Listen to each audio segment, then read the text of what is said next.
Hello दोस्तों, तो कैसे हैं आप लोग। आशा करते हैं कि अच्छे और स्वस्थ होंगे। आज आप सबके लिए पॉलिटिकल साइंस चैप्टर 4 जिसका नाम है सत्ता में विकल्पी केंद्र, जिसमें आपको पढ़ाने वाले हैं 100% इंपॉर्टेंट ऑब्जेक्टिव क्वेश्चन जो आपके बोर्ड एग्जाम में आने वाले। वही क्वेश्चन लिया गया है जो आपके बोर्ड एग्जाम में आएंगे। ठीक है, तो चलते हैं हम यहाँ से 1 नंबर से स्टार्ट करते हैं और जिस भी क्वेश्चन का आंसर पता हो आप कमेंट बॉक्स में जरूर करेंगे। ठीक है, यहाँ से अब 1 नंबर से जरूर पढ़ेंगे कि कहा जा रहा है कि दक्षेश या सार्क में कितने देश है। अब ये भी बोला जा सकता है कि सार्क में कितने देश है या दक्षेश में, तो दोनों में एक ही बात है। तो इसका जो राइट आंसर होगा हमारा 8 होगा। और ये जो है ना, आपसे भी पूछा जा सकता है प्रश्न 2 नंबर पे कि सार्क में कुल कितने देश है और कौन कौन से हैं। तो कितने देश है तो 8 आपको ये पता हो गया, और कौन कौन से ये जरूर याद रखेंगे। अब जरूर आप नोट करते हैं तो जरूर आप लिख लेंगे कि पहले फर्स्ट नंबर पर भारत है, क्योंकि हम भारत के रहने वाले तो भारत का ही नाम से फर्स्ट नंबर पर लेंगे। उसके बाद जो है ना, जो पड़ोसी देश कोई भी ले लीजिए, जैसे भारत हो गया, बांग्लादेश हो गया, पाकिस्तान हो गया, श्रीलंका हो गया, भूटान हो गया, नेपाल हो गया, मालदीव हो गया और अफगानिस्तान लास्ट में जुड़ा है। तो ये आप जरूर रखेंगे क्या क्या है। भारत है, पाकिस्तान है, बांग्लादेश है, श्रीलंका है, भूटान है, नेपाल है, मालदीव है और अफगानिस्तान है। ये जरूर याद रखेंगे आठों के आठों। और इसकी जो स्थापना हुई थी कभी थी, तो आपसे जरूर याद रखेंगे कि 1885 में कब था। तो नहीं सॉरी 1985 में हुआ था इसकी स्थापना। किसकी? तो सार्क की। क्या हुआ था? 8। देखिए इसमें जो सार्क में कितने देश है तो 8 है, ये याद रखेंगे। और इसकी जो स्थापना हुई तो 1985 में थी। और इसमें कौन कौन से देश है? भारत, पाकिस्तान, ये सब बता दिए जरूर, आप जरूर याद रखेंगे। चलिए ये देखिए 2 नंबर में पूछा जा रहा है कि दक्षिण पूर्वी एशियाई राष्ट्रों का संगठन का संक्षिप्त नाम क्या है। ये जो दक्षिण पूर्वी एशियाई राष्ट्रों का संगठन का संक्षिप्त नाम क्या है, ये बोला जा रहा है। तो इसका जो नाम क्या है तो आसियान है कि सार्क है या यूरोपीय संघ है या आसमान है। इसका जो नाम है क्या है तो आसियान है। राइट आंसर हमारा ए होगा। ठीक, बहुत बढ़िया, आपने ये कमेंट किया, बहुत अच्छा। और आपसे ये भी पूछा जा सकता है कि आसियान की स्थापना कब हुई थी। ये जो आसियान है कि दक्षिण पूर्वी एशिया में आसियान की स्थापना क्यों किया गया था, तो देखिए 1967 में इसकी स्थापना किया गया था। किसका? आसियान का। और क्यों किया गया था? जैसे मान लीजिए आप भारत में रह रहे, यहाँ का इकोनॉमी से बहुत बेकार है। इकोनॉमिक्स के बारे में देखा जाए तो बहुत ही इतना अच्छा भी नहीं है, और एजुकेशन में तो और खासकर थोड़ा सा लो ही है। लेकिन ऐसे ही दक्षिण पूर्वी एशिया में आसियान की जो स्थापना करने का रीजन था 1967 ईस्वी में कि वहाँ के जो आर्थिक स्थिति बहुत बिगड़ा हुआ था, उसको विकास करने के लिए और सामाजिक प्रगति, जो समाज में उलट पुलट जो काम कर रहा उसको विकास करना चाहते थे। ठीक है, इसीलिए इसकी स्थापना किया था आसियान का।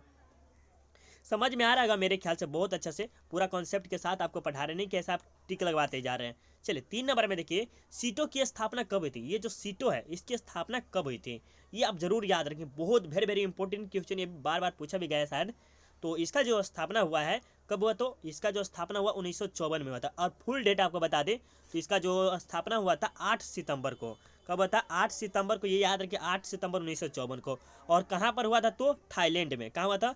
थाईलैंड में। और सीटों में भी कितने देश है तो उसको आगे हम पढ़ेंगे कितना देश था उसमें, तो उसमें सीटों के भी बारे में पढ़ेंगे। और इसकी जो स्थापना हुई थी 1954 में, और इसका जो मुख्यालय कहाँ है तो थाईलैंड में है। याद आप जरूर रखेंगे। ठीक है, बहुत बढ़िया। चलिए आगे चलिए। चलिए बहुत बढ़िया, आपने अब देखिए अब यहाँ पर आ गया कि आपसे अभी जस्ट अभी पूछा गया है कि आसियान की स्थापना कभी तो कभी थी तो 1967। बहुत बढ़िया, आपने डी लगाया ना, डी लगाए होंगे और हम चाहते हैं कि डी ही लगाएं आप, कोई और रॉन्ग आंसर नहीं करें। आपको पहले ही बता दें कि आसियान की जो स्थापना करने का रीजन क्या था, तो इसमें देश की प्रगति हो, मतलब वहाँ के जो सांस्कृतिक सामाजिक विकास हो ज़्यादा। ठीक है, और उसी प्रकार इसकी स्थापना किया गया था। राइट, चलिए बहुत बढ़िया, आपने कमेंट किया डी। चलिए आगे चलते हैं। और इसमें चलिए 5 नंबर में कहा जा रहा है कि इनमें से कौन आसियान के संस्थापक सदस्य नहीं है। अब देखिए आसियान के बारे में आपको बताएं कि आसियान के बोला जाए जिसकी स्थापना 1967 में होता है। और इसमें कुल कितने देश थे तो 5 देश थे। कितने? 5। एक हो गए इंडोनेशिया, मलेशिया, थाईलैंड, और इसमें सिंगापुर भी था, इसी में था। ठीक है, फिलीपींस भी था। कौन कहता था तो इंडोनेशिया था first number, Malaysia, Thailand, Philippines, Singapore, ये जरूर, लेकिन भारत नहीं था। ठीक है, भारत नहीं था। ठीक है, ये सार्क में था। बहुत स्टूडेंट है ना कंफ्यूज हो जाता है कि सर ये तो आसियान की जो स्थापना हुई थी 1967 में, राइट, इसका तो आप जानते हैं। लेकिन ये जो सार्क बोले हैं, सार्क का 1985 में हुआ है। और जिसमें कितने देश हो तो 8 है। और इसमें कितने आसियान में तो 5 है, जिसमें भारत नहीं आता है। राइट, चलिए जिसमें आता है कौन आता है? इंडोनेशिया आता है, मलेशिया आता है, थाईलैंड आता है, सिंगापुर आता है, फिलीपींस आता है, ये 5 आते हैं। चलिए बहुत बढ़िया, आपको बहुत अच्छा समझ में आ रहा है। अगर समझ में आ रहा है तो लाइक बटन में थोड़ा सा मोटिवेशन मिलता है यार, थोड़ा सा अगर कर देते हैं ना तो मज़ा आ जाता है, थोड़ा सा मोटिवेशन मिल जाता है। और अगर वीडियो बहुत अच्छा समझ में आ रहा है तो शेयर कर दीजिएगा, ठीक है। चलिए कोई बात नहीं। अब चलिए 6 नंबर में कि 1949 के पूर्व किस एशियाई देश का एशिया का रोगी कहकर पुकारा जाता है। देखिए 1949 में क्या हुआ कि एशिया का रोगी मतलब एशिया, हम सभी एशिया महादेश में ही रहते हैं, लेकिन जो है ना एशिया का रोगी किसे कहकर पुकारा गया था? भारत। देखिए भारत को हरगिज में कभी नहीं कहा जा सकता, ठीक है। और चीन को, इंडोनेशिया, पाकिस्तान, इनमें से देखिए हमको लग रहा है कि चीन और पाकिस्तान को दोनों में से किसी को कह सकता है, तो आप जरूर बताएंगे। इसमें आपको 2 क्वेश्चन रॉन्ग कर देते हैं। आपको बचा है चीन और पाकिस्तान, क्योंकि ये जो है ना रोगी कहलाता भी है, क्योंकि आक्रमण फटाफट अपने मन से ही कर देता है। तो ये कौन है? तो ये चीन है, ठीक है। एशिया का रोगी इसे चीन को ही कहा गया था, राइट। चलिए बहुत बढ़िया, आपने कमेंट किया होगा सी ही, क्या कहते हो सनी। चलिए 7 नंबर है कि यूरोपीय आर्थिक सहयोग संगठन की स्थापना कब की गई थी? यूरोपीय आर्थिक सहयोग संगठन की स्थापना कब की गई थी? तो 1947, 1948, 1950, 1949 या 1956? इसका कमेंट आप सब जरूर करेंगे। 7 नंबर का क्या होगा? बहुत बढ़िया, आपने क्या कमेंट किया? 1948। कब किया था? 1948। और इसका फुल डेट बता दें आपको, 16 अप्रैल को। जरूर ये याद रखेंगे, 16 अप्रैल। क्या याद रखना है कि यूरोपीय आर्थिक सहयोग के संगठन की स्थापना कब हुई? तो 16 अप्रैल 1948 में किया गया था। किसको? 30 को, ठीक है। चलिए बहुत बढ़िया।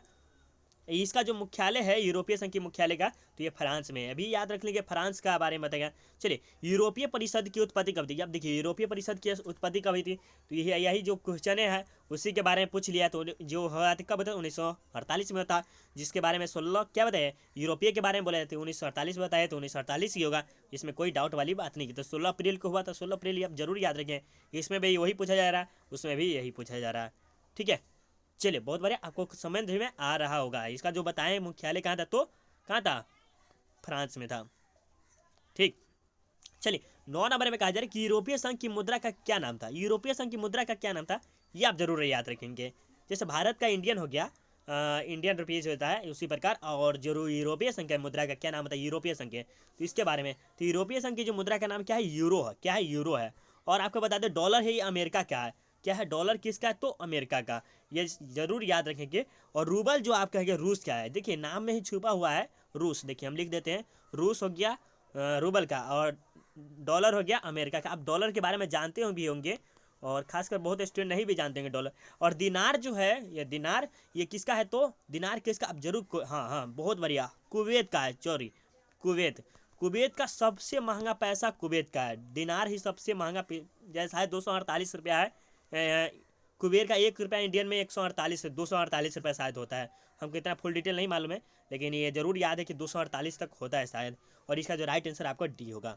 चलिए चलिए 10 नंबर में कहा जा रहा है कि मार्शल योजना कब तैयार किया गया था? ये जो मार्शल योजना कब तैयार किया था, ये हम आपको पहले वीडियो में भी बताए हुए थे, और आप जरूर इसके बारे में कमेंट करेंगे, ठीक है। क्योंकि हम ये पहले वीडियो में बताए, इसके लिए आपको ये क्वेश्चन छोड़ रहे हैं, ठीक है। चलिए अब इसमें कहा जा रहा है कि 11 नंबर है कि यूरोपीय संघ की स्थापना कब हुई थी? यूरोपीय संघ की स्थापना कब हुई थी? तो आप जरूर कमेंट करेंगे क्या कब हुई थी? कब हुई थी? कब हुई थी? जरूर कमेंट करेंगे कब हुई थी। अब जरूर कमेंट कीजिए, जल्दी जल्दी कमेंट कीजिए, थोड़ा सा रुक जाइए। चलिए अब यहाँ से बोला जा रहा है कि 11 नंबर में कि यूरोपीय संघ की जो स्थापना कब हुई थी? यूरोपीय संघ की जो स्थापना हुई थी ये 1993 में हुआ था, ठीक है। और कहीं कहीं जो देखिएगा तो 1992 में दिया हुआ है, लेकिन 1993 आपका राइट आंसर, 1 नवंबर 1993 को हुआ था इसका यूरोपीय संघ की स्थापना। चलिए यहाँ पर बोला जा रहा है कि 12 नंबर में कि हिंदी हिंदी चीनी भाई भाई का नारा, ओ माय गॉड सॉरी, थोड़ा देर कॉल आ गया इसके लिए सॉरी। चलिए यहाँ से मैं स्टार्ट करते कि हिंदी चीनी भाई भाई का नारा कब दिया गया है, कब लगा था, ये कब दिया गया था? तो ये जो लगा था कब हुआ था? तो 1954 से 1955 में लगा, ठीक है। उसके बाद क्या हुआ? 1962 में, आपको पता भी होगा कि 1962 में चीन ने क्या किया, भारत पर आक्रमण कर दिया। और वहीं से हिंदी चीनी भाई तो 1954 से 1955 में लगा था, ठीक है। भाई भाई का नारा हुआ था। 1962 में क्या किया? फिर 1962 में से आक्रमण कर दिया चीन ने, ठीक है। चलो बहुत बढ़िया, आपको समझ में आ रहा है ना? चलिए बहुत बढ़िया।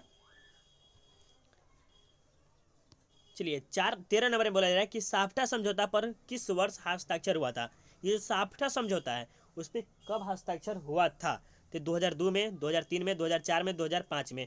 तो इसका जो राइट आंसर आपके पास होगा क्या होगा? तो इसका जो राइट आंसर 2004 में इसमें हुआ था। किस में? साफ्टा में। साफ्टा समझौता हुआ था 2004 में, इस पर समझौता हुआ था, राइट। चलिए बहुत बढ़िया। अब इसमें देखिए 14 नंबर में कहा जा रहा है कि आसियान का कौन सा देश G8 समूह का सदस्य है।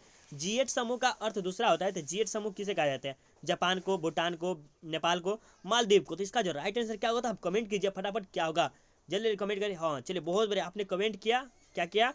जापान। चलिए, जापान करने वाले का बहुत बिल्कुल अच्छा भी है और सही भी रहेगा भी।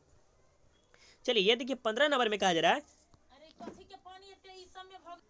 चलिए यहाँ से आप बोला जा रहा है कि किस प्रधानमंत्री ने भारत और चीन के साथ टूटे संबंध का सुधार के कदम, मतलब ये सब बोला जा रहा है कि भारत मतलब प्रधानमंत्री था, ठीक है, जिसमें भारत में प्रधानमंत्री कौन है? तो नरेंद्र मोदी। उसी प्रकार भारत और चीन का जो संबंध टूटा हुआ था उसे सुधारने का कदम उठाया था। तो कौन उठाया? तो राजीव गांधी हो गया, अटल बिहारी वाजपेयी, नरेंद्र मोदी, या इनमें से कोई नहीं। तो ये तो नरेंद्र मोदी तो अभी आया, तो नरेंद्र मोदी तो खैर होगा नहीं। आपको बचा है कि अटल बिहारी वाजपेयी और राजीव गांधी। तो इसका जो राइट आंसर होगा क्या होगा? तो आपका राइट आंसर राजीव गांधी होगा, ठीक है।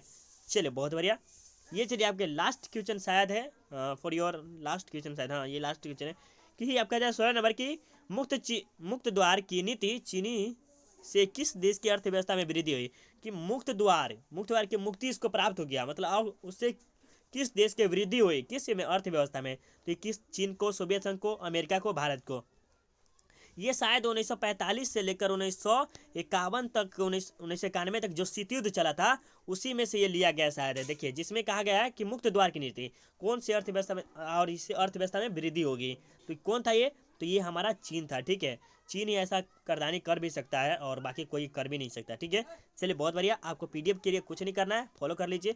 और देखिए अगर चैनल पर नए नए आए हैं तो क्या कीजिए, नए नए चैनल पर आए तो चैनल को सब्सक्राइब कर लीजिए, लाल रंग का दिख रहा है उसको सब्सक्राइब कर लीजिए, और बगल में बेल आइकन दिख रहा है उसको ऑल कर लीजिए। अगर आपको पीडीएफ चाहिए उसके लिए इस नंबर पर मैसेज कीजिए, हो सके तो हम संभव होगा तो आपको जरूर पीडीएफ देंगे, जिसका नाम 8578 ठीक है, 8578, सॉरी नहीं दिखाई दे रहा है ना, चलिए एक बार और लिख देते, 8578002739। अगर अभी तक आप शेयर नहीं किए तो शेयर जरूर कर दीजिए, क्योंकि वीडियो समाप्त हो गया, आप शेयर जरूर कर देंगे, ठीक है। वीडियो कैसा लगा आप कमेंट बॉक्स में जरूर बताएंगे। चलिए बाय।